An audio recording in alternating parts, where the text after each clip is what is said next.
Alors, bienvenue à Time to Watches, un talk spécial avec la famille Precioso, avec la marque Antoine Precioso. L'occasion de les découvrir pour leur première participation à Time to Watches. On va commencer par des présentations. Voilà. Antoine, alors appuie bien comme ça, près dans le micro. Mon nom, Antoine Precioso. La marque des montres Antoine Precioso. Né à Genève, tombé dans l'horlogerie déjà depuis tout petit. Et j'ai mis le doigt dans l'engrenage et je suis devenu horloger. Vous pourrez me poser des questions plus tard. Donc, bien sûr, mon fils aussi. Il est tombé lui aussi dans l'engrenage. Il est tombé, il a mis le doigt dans l'engrenage aussi. Et c'est le même engrenage ou il y a plusieurs engrenages? Et il y avait lui, il est tombé dans le tourbillon. Florian, ton parcours. Alors, juste Antoine, tu as un parcours horloger Oui. Donc, je suis né dans le quartier de la Jonction, Plein Palais. Très bien. Où il y avait tous les petits ateliers d'horlogerie, les grandes maisons, Patek Philippe à l'époque. Et depuis mon plus jeune âge, mon papa me donnait des mouvements d'horlogerie pour m'amuser. Il était horloger? Il travaillait dans le boîtier de montres pour une grande maison genevoise. Et à côté de ça, il se passionnait aussi de l'horlogerie. Alors pour que je reste tranquille, il me disait, tiens, démonte-moi cette horloge. Et puis je m'amusais à démonter tout ça. Enfin, comme je l'ai dit tout à l'heure, le doigt dans l'engrenage, j'ai continué et j'ai fait l'école d'horlogerie de Genève.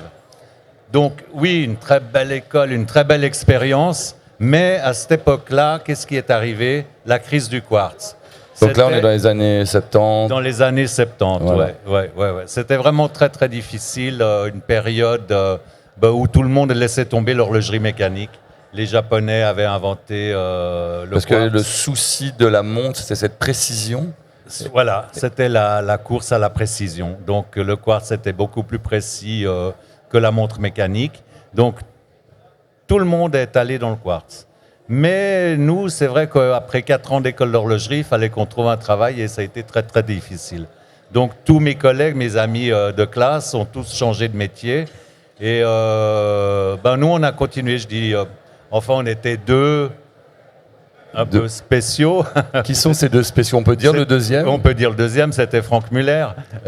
Et on était passionnés de l'école de l'horlogerie ancienne. Donc, on a commencé à acheter des montres anciennes et à restaurer des montres anciennes. C'est ce qui nous a fait vivre pendant une dizaine d'années, avant de se lancer moi-même à créer ma propre montre, dans les grandes lignes. Merci voilà. Antoine. On reviendra un peu plus en détail sur certains aspects. Florian, qu'est-ce qui s'est passé? Donc, toi aussi, tu as mis à démonter les horloges. Moi, je suis tombé dedans, comme Obélix. Comme il fallait, quoi. Donc, j'ai grandi dans un atelier d'horlogerie, avec ces odeurs de l'horloger, les odeurs de métaux, les odeurs huiles. de bois, les huiles, les limailles, les sons de pendules, de tic-tac, de coucou qui m'ont pas fait peur, en fait. Oui. Donc, qui m'ont animé pour une passion qui est la mécanique. À la base, j'ai toujours aimé un petit peu ces engrenages mécaniques, cette logique mécanique. Et j'ai suivi du coup un petit peu les traces du papa. Au début, j'étais plutôt dirigé vers l'école de mécanique. Je me passionnais vraiment pour ça. Le développement. Voilà. Et j'ai fait une visite de l'école de mécanique au Petit Lancy, mais j'ai pas apprécié du tout l'odeur de l'huile, en fait. L'odeur du lieu. Oui, c'était trop. C'était pas assez raffiné. J'aimais bien quelque chose de plus fin. On m'a jamais forcé à faire de l'horlogerie. Au contraire. J'avoue, je l'ai jamais. Mais est-ce que tu as même essayé de le dégoûter éventuellement en disant non, on va pas dans cette voie? On est en quelle année là? Parce que là, on a dit années 70. Là, on est dans les années 96, 97, un peu avant 2000. Ouais. Et alors, un peu avant 2000, c'est plutôt le fast, ces années-là pour l'horlogerie de mémoire. C'était les années tourbillon, en fait. Ouais, les années tourbillon. C'était ça. Ouais. C'était les années, l'horlogerie revenait après cette crise. Voilà. Et il y avait un engouement de nouveau sur l'horlogerie mécanique. Là, c'était la course à la Precioso. C'était la course à la précision. Voilà. Et troisième intervenant sur ce talk, Olivier Sacrou. qui est mon témoin ingénieur brevet. Quand on est face à des génies de la mécanique, on est obligé d'avoir un ingénieur quand même pour... c'est deux métiers qui sont complémentaires en fait, c'est ce qui est intéressant, et qui participent à la protection de ces créations, n'est-ce pas? Je te laisse te présenter. Comment est-ce qu'on devient ingénieur brevet rapidement? Est-ce qu'il y a des huiles aussi ou... Non, là, ingénieur brevet, il faut être ingénieur à la base, mais après, pour moi, c'était un petit peu par hasard. Toi, tu étais ingénieur mécanique ou... Ingénieur en électronique. Ingénieur électronique. Donc toi, tu étais la course du quartz. Ouais, on va dire ça. Non, mais plutôt même la télécommunication. Et je suis tombé dans le domaine des brevets un petit peu par hasard, et, dans les années 2000. Et puis voilà, depuis, je fais ça. Et depuis peu, j'ai rejoint un cabinet, Micheli, à Tonnet, qui est essentiellement tourné vers l'horlogerie. Avec des grandes maisons comme clients d'ailleurs. Est-ce qu'on peut dire qu'il y a aussi la grande maison Precioso ou ça se dit pas? Oui, la maison Micheli, avec qui on a partagé notre mécanique et puis où on a demandé des conseils. On les appelle aussi ingénieurs conseils, qui nous ont très très bien conseillés. Et c'est vrai que c'est très important d'être bien entouré pour déposer nos idées, nos inventions. C'est une belle publicité pour la propriété intellectuelle. Merci, bravo, j'y suis sensible aussi. Merci à Micheli d'ailleurs, qui est partenaire évidemment de nos talks, et on fait ça déjà depuis 2 ans ensemble, et c'est toujours un excellent moment. Alors, allez, on revient sur toi, Antoine. Donc, c'est Crise du Quartz. Avec Franck, vous vous lancez, on l'appelle Franck, je ne le connais pas personnellement. Francky. Avec Francky, vous allez chercher des horloges anciennes, vous faites de la restauration, de la réparation. Donc il y a un engouement. Il y a ce quartz, les gens n'achètent plus de montres mécaniques, ou des gens n'en font plus, on abandonne. Mais il y a quand même ce goût de l'horloge. Mais qui vient avec ces horloges? Qui sont ces gens? Pourquoi? Alors, ce retour à l'engouement de l'horlogerie mécanique, bien sûr, les gens ont réouvert leurs tiroirs, retrouvé la montre de gousset du grand-père, la pendule qui était arrêtée au mur, et des collectionneurs qui avaient des montres aussi à réviser. Et ça nous a donné du travail, ça m'a donné beaucoup de travail, et surtout beaucoup de découvertes, parce que j'ai beaucoup appris dans la restauration. Réparer des montres, restaurer des montres, on découvre les matériaux, les métaux, la technologie, plein de choses très intéressantes. Mais alors, donc tu répares des montres, les montres des autres?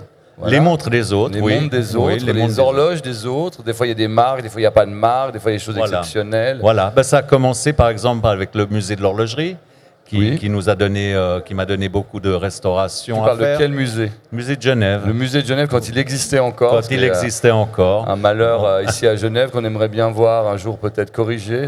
Revenir, oui, j'aimerais bien revoir ce musée qui était très très beau. On est nombreux à souhaiter. Oui. On va essayer de pousser un petit peu. On va y aller ensemble. On va y aller, oui. Et puis après, des collectionneurs. Il y a eu la collection du roi du Maroc. Il y a eu le roi du Maroc était un grand collectionneur de montres. C'était sa collection qu'il fallait réviser. Et comment il est arrivé jusqu'à toi? Alors ça, c'était peut-être bouche à oreille. Internet? Ouais, à dos de chameau. Non, je plaisante. Mais c'était... ces grands collectionneurs cherchaient des horlogers. Parce qu'il y en avait. Ils venaient encore à Genève, évidemment. Ils venaient toujours à Genève, en Suisse, et cherchaient des horlogers parce qu'on n'était plus beaucoup. Oui. Tous mes collègues avaient changé de métier, avaient changé de Ils avaient quitté la profession, alors. Ouais. Pardon? Ils avaient quitté la profession d'horloger. Avaient quitté la profession. Et ils l'ont encore, ils ne sont jamais revenus. Enfin, bref. Mais... Donc, tu répares ces montres des autres, mais à quel moment tu fais ta montre et tu mets ton nom dessus? Ça a été une demande, c'était une envie? C'est quoi c'est un switch quand même? Il faut quand même avoir un certain... Est-ce que c'est aussi de l'ego de se dire je vais faire ma montre? Tout jeune, j'étais pas très... j'étais très ambitieux à connaître, à continuer à faire de l'horlogerie. Mais un jour, je me suis retrouvé en vacances en Italie et je suis allé en Toscane et voir cette fameuse course de chevaux qui se passe 2 fois par année à Siena. Oui. Et là, je tombe nez à nez avec l'horloge de Sienne. Et j'ai été... Comme James Bond. Ouais. J'ai été vraiment... tombé amoureux de cette horloge et je me suis dit, allez, je vais la décrocher, je vais la mettre sur mon poignet. Et je suis rentré, donc c'est les années 85, hein, je suis rentré et là, j'ai commencé à travailler sur cette première montre. Donc, ça va être cette obsession. Envie d'avoir Alors, je te coupe juste un instant. Hier, on avait Shona Tain, que tu connais peut-être, oui, très bien, et qui, elle, est rentrée en horlogerie, je ne sais pas si on dit ça comme ça, en voyant justement l'horloge astronomique à Prague. Exactement. L'horloge astronomique, et c'est une très belle horloge. Aussi, Mais on est inspiré, j'ai été inspiré par cette horloge. Donc, c'était le challenge, c'était de faire un cadran en pierre. J'ai voulu vraiment faire un cadran comme à l'origine en marbre. J'ai été chercher du marbre de Carrare que j'ai fait découper. Et j'ai été très séduit par l'aiguille, parce que c'était qu'une seule aiguille. À cette époque-là, il n'existait que l'aiguille des heures. Il n'y avait pas les minutes. Et elle est comme à l'origine. C'est une horloge qui a été faite en 1360. C'est quand même une très belle histoire. Hein. C'est le après cadran solaire, on va dire. Oui. Et là, c'était de réaliser cette aiguille. Donc, ma première montre que je fais en montre bracelet, mais où je mets mon nom dessus, mais un petit peu encore timide à l'époque. Je me suis dit, allez, je la laisse dans mon tiroir. T'en fais une ? J'en fais une. Et tu mets ton nom dessus quand même. C'est une signature, quoi. C'est une montre d'artiste. J'en fais une, et puis je l'oublie un petit peu dans mon tiroir, et puis je continue à faire de la restauration. Et 10 ans après, j'ai été invité au salon de Baselworld, qui était la foire de Bâle.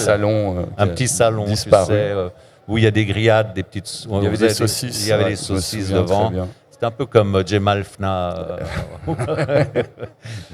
Et grâce à Vincent Calabrese qui m'a invité à venir exposer à l'académie, et je suis devenu académicien, et c'est là qu'un client japonais, aussi grâce à Vincent, qui m'a présenté à ce japonais, et il a vu cette montre, il a dit « Waouh, elle est magnifique !»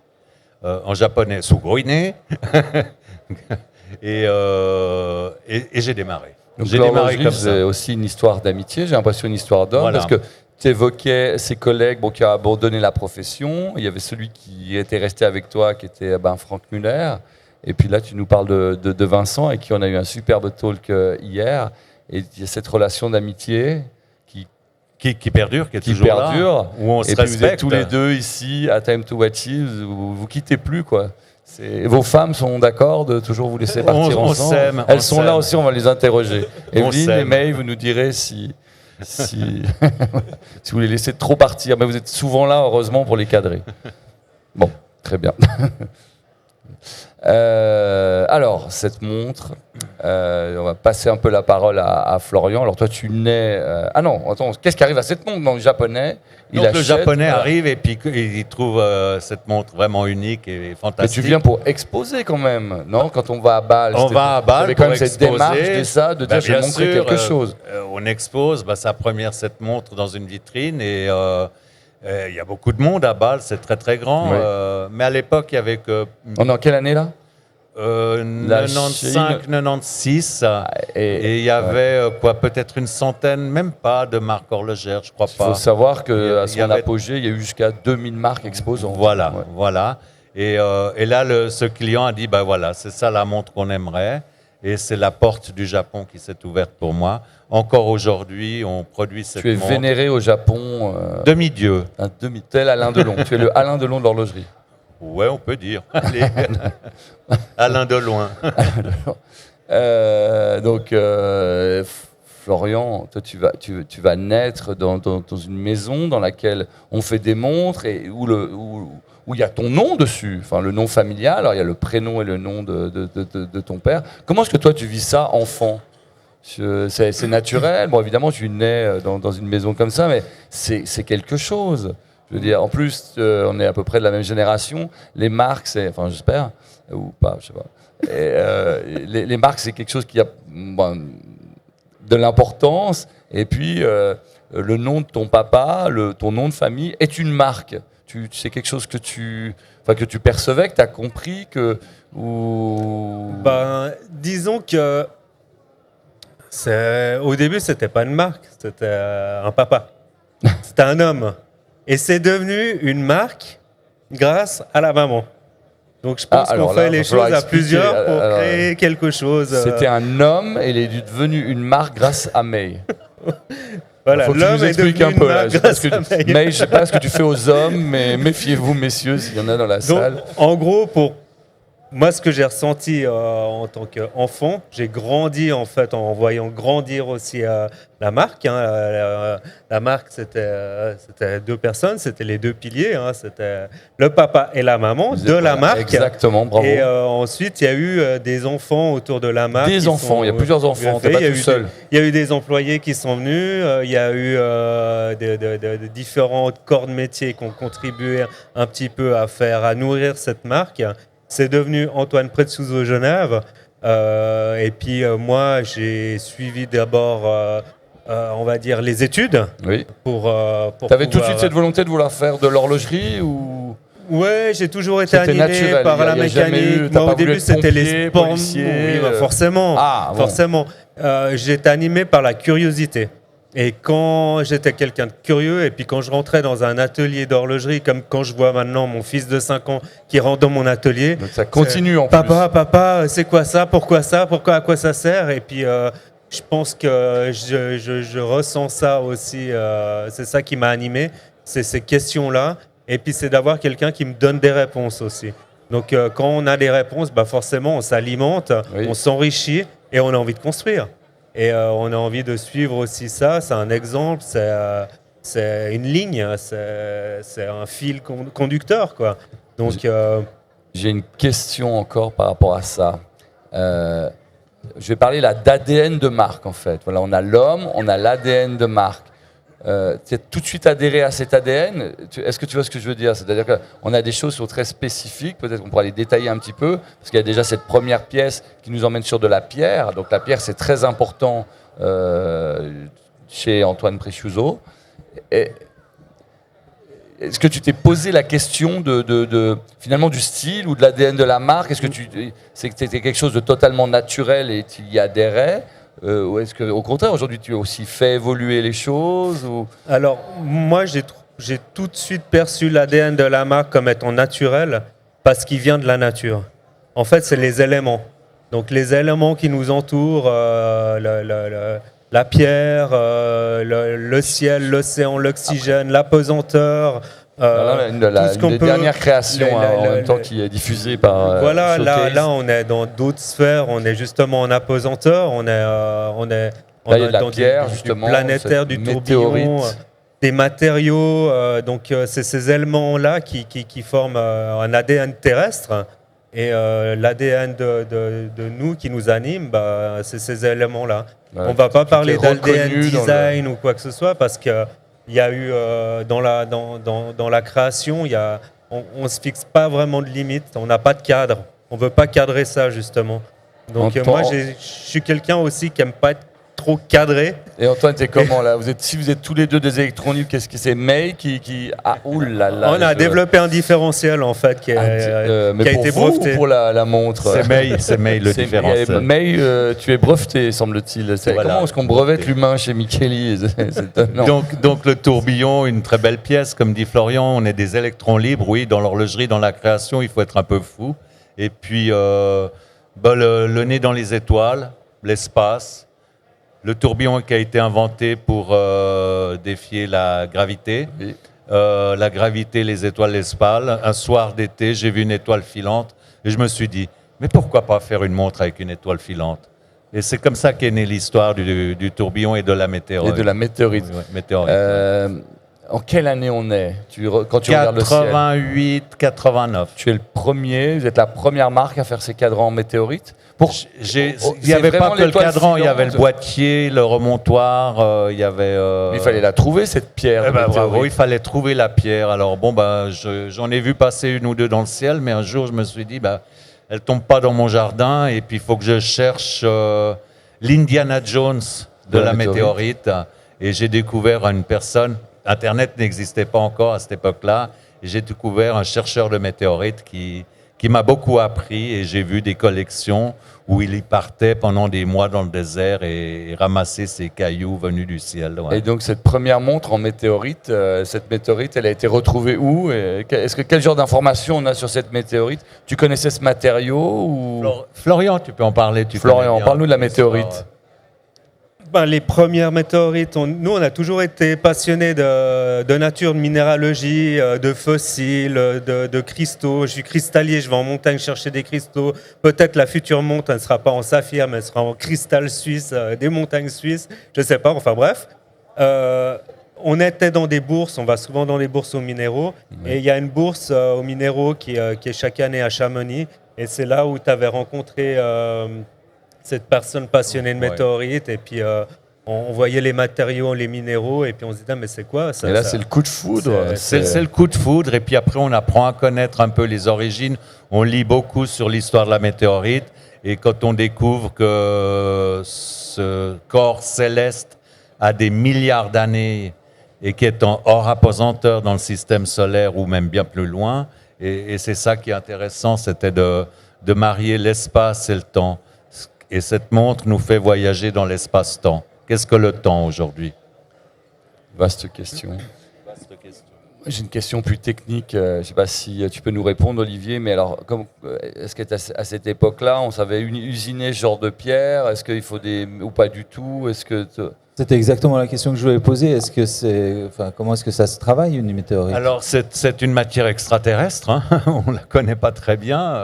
C'est composé de quoi, d'ailleurs, une météorite? Alors, il y a des météorites en fer pur. Il y a des météorites avec des cristaux à l'intérieur. Il y a des météorites avec du carbone. Enfin, il y a du diamant même dans la météorite, de l'iridium et d'autres matériaux en très très petite quantité. Enfin, il y a des météorites ferreuses, des météorites non ferreuses en pierre et des composants de la météorite qui sont inconnus, qui sont extraterrestres, qui sont codifiés par la NASA et après qui vont être répertoriés lors d'une découverte d'une autre planète, et puis on va découvrir que tiens, cette météorite, elle pouvait venir de là. Et votre première météorite, d'où venait-elle? Alors la première météorite, c'était très intéressant, c'était une météorite qui est tombée en Namibie, dans la région de Gibéon, et c'était déjà dans les années... elle était, je crois, 1900 par là autour qu'elle a été découverte. C'est une vieille météorite. Vieille qui était là. Elle est tombée il y a 2 millions d'années. Voilà, elle est tombée. Et donc, il faut creuser ça fait très longtemps qu'elle est. Sol. Et c'est une des plus anciennes météorites. Et puis d'ailleurs, elle a tenu, on va dire, 2 millions d'années sur Terre, avec l'atmosphère, on va dire, corrosive de la Terre, le sel, la pluie et tout ça. Parce que c'est une météorite qui est très dense et qui est relativement homogène et facile, on va dire, à façonner. Alors voilà, voilà la question d'Olivier. Façonner, on y vient. Façonner, usiner, découvrir, prendre certains outils. Florian, tu l'as aussi usiné plusieurs fois. Il y a 3 jours en arrière. Oui, encore il y a 3 jours. Mais ça casse. Alors, voilà, ça use des outils. On voit qu'il y a des lamelles. Vu qu'il y a du diamant dedans, ça peut abîmer des outils. En fait, il y a des parties tendres, il y a des parties dures. Et on a une scie on travaille à l'électroérosion. Okay. En fait, il y a toute une partie d'abord d'analyse. On va analyser l'objet, on va dire déjà la météorite, parce qu'il y a plusieurs tailles, il y a plusieurs formes. Elles se décomposent en arrivant, elles fondent tout. Donc il faut savoir déjà analyser, on va dire, sa structure externe pour savoir s'il y a eu des pollutions externes qui sont rentrées à l'intérieur au corps, comme des corps étrangers, des collisions stellaires qui sont arrivées, et des fissures parce qu'elles sont tombées sur Terre, elles ont refroidi très vite, elles se sont fissurées. Comme on tremperait un matériau, il peut se fissurer si on le trempe trop vite. Donc on peut pas avec toutes les météorites, on peut travailler, ou même des fois avec des météorites de même provenance, il y a des parties où on ne peut pas les utiliser pour façonner, par exemple, un boîtier. On pourrait peut-être faire des cadrans, mais pas un boîtier, pas d'autres formes.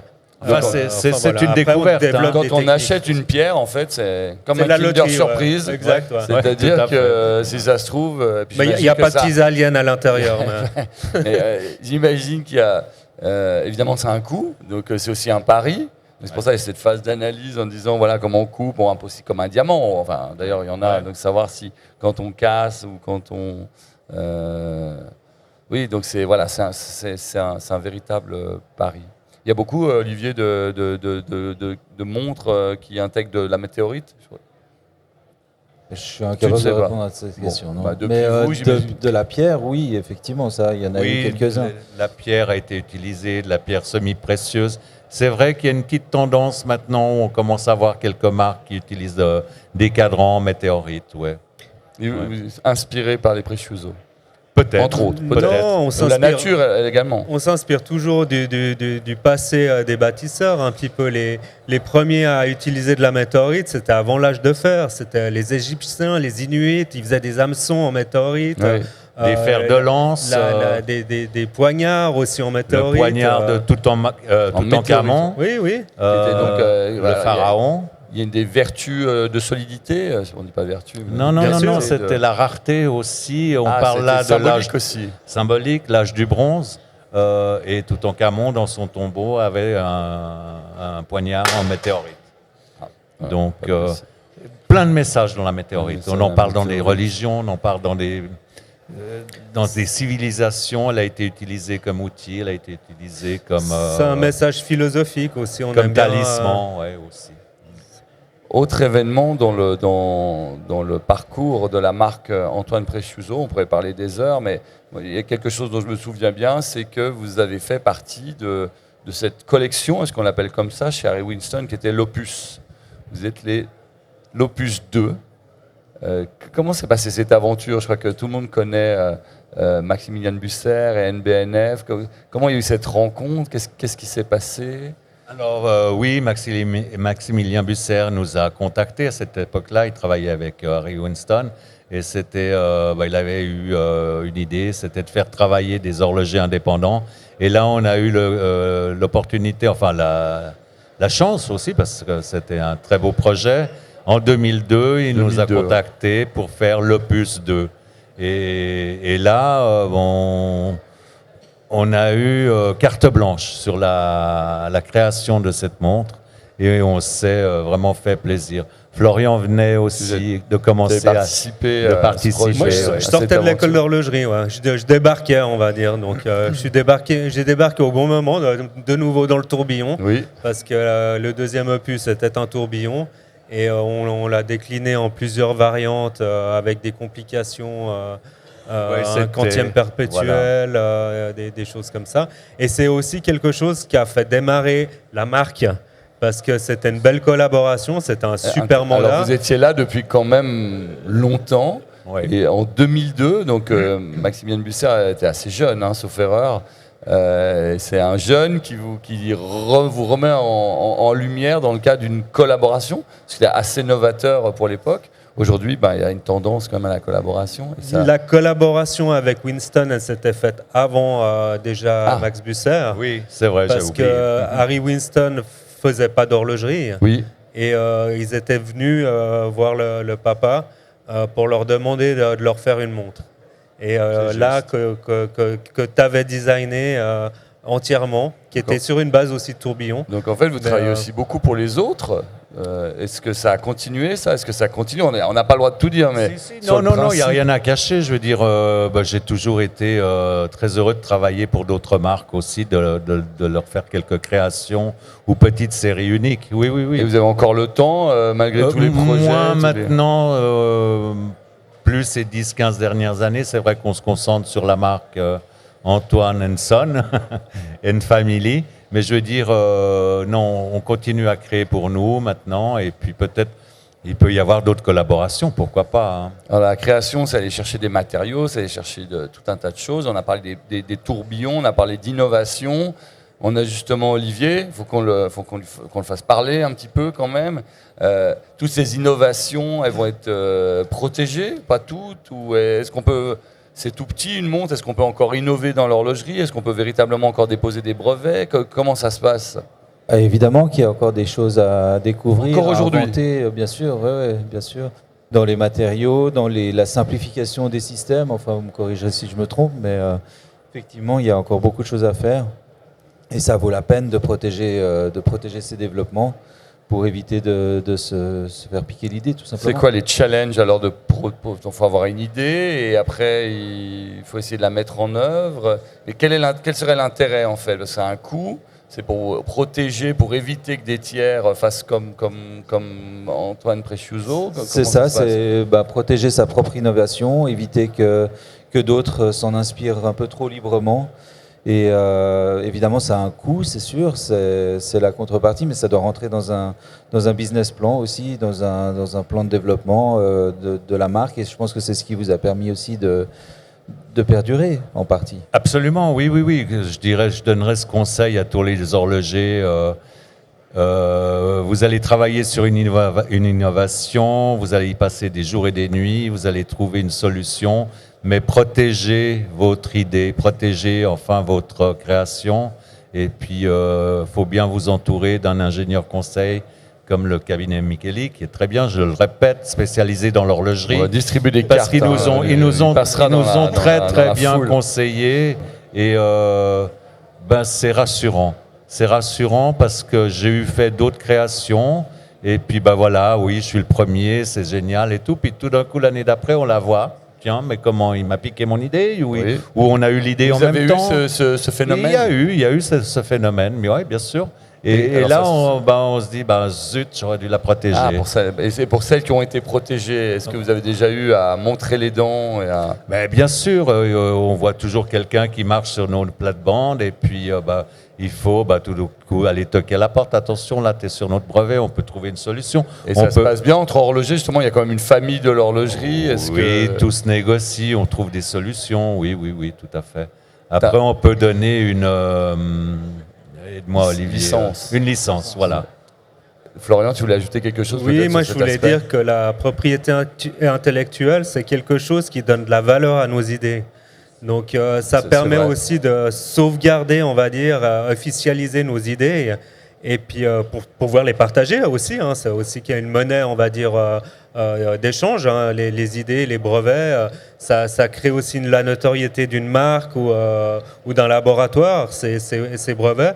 Donc c'est des choses que nous, on voulait aussi officialiser par notre tourbillon triple organe régulateur sur un plateau tournant. Parce que là, il y a des brevets là. Là, il y a 3 brevets. 3 brevets, donc, dans une montre. Dans une montre avec 3 tourbillons. Donc le 3, il nous rattrape là. Pluralité d'organes régulateurs réglant sur un plateau tournant, ça c'est un de nos brevets.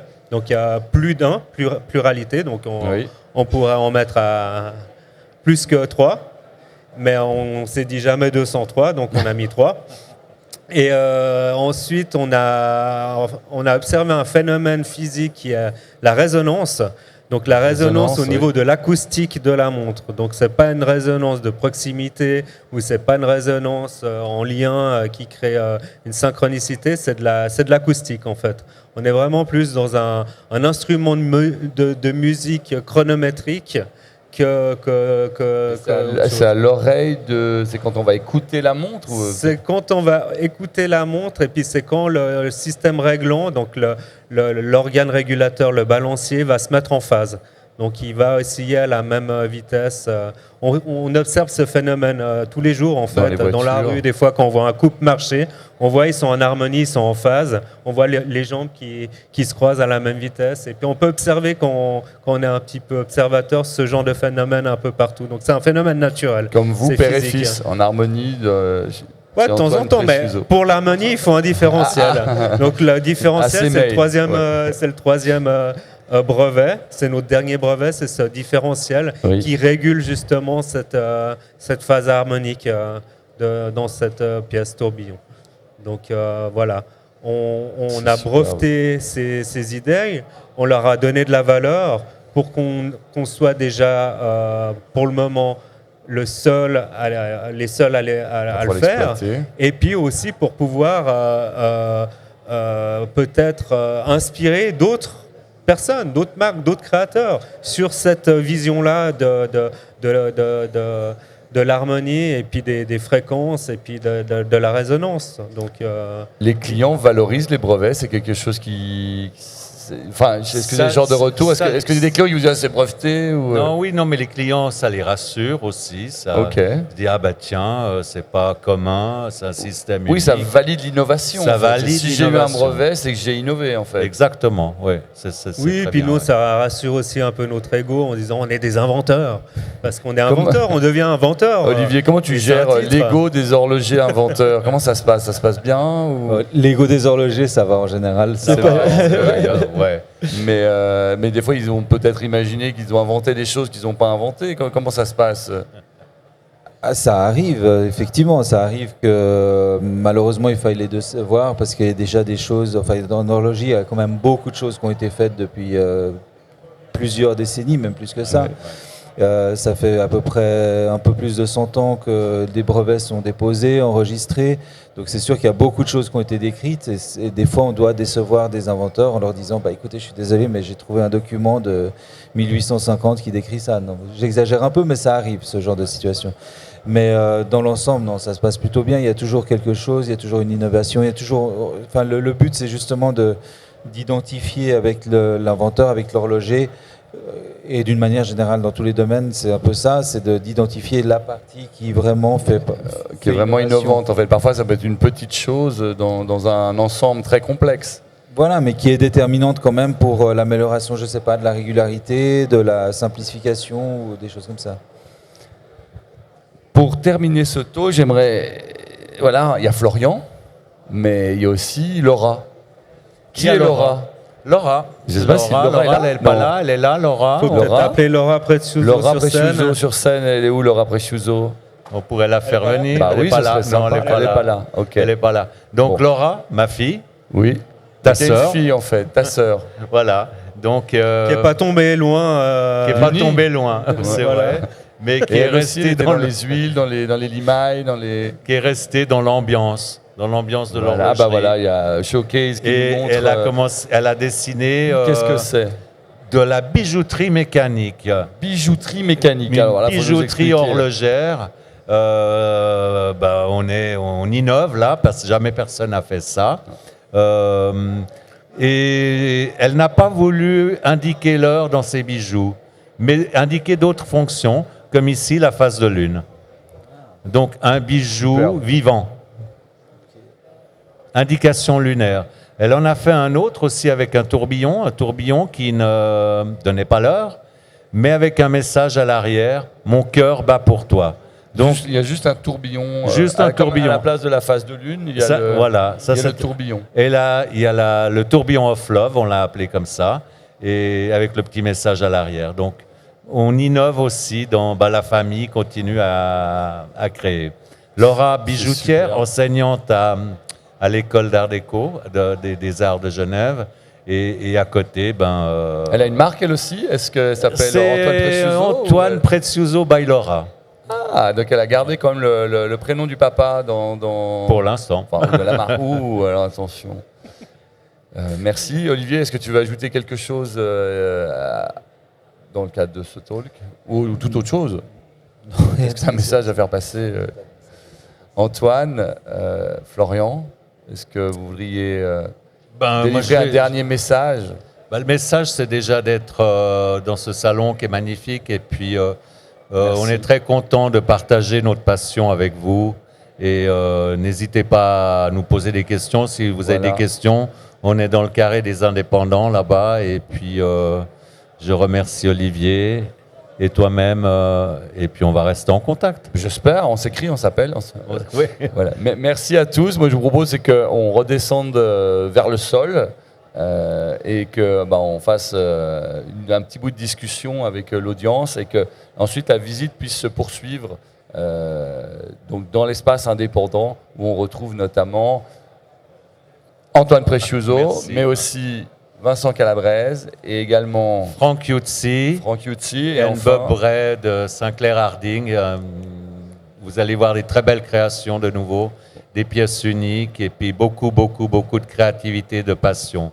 Je veux juste terminer. Nous, on travaille avec la passion, la patience et la persévérance. c'est notre... C'est les 3 P. Les 3 P, ouais.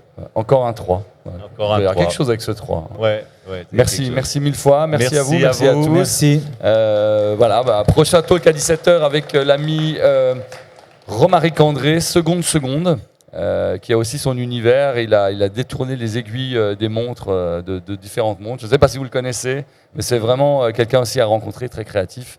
Et puis ce sera suivi du prix L'Index, le prix de la collaboration horlogère, animé par James Binden, voilà, pour ceux qui le connaissent. Merci mille fois. On continue d'être sur scène et surtout, on va visiter l'espace indépendant où il se passe de très très très belles choses. Merci à la famille Precioso, merci à la maison Micheli, à Olivier Sacrou, et puis on se retrouve très vite. Merci, au revoir.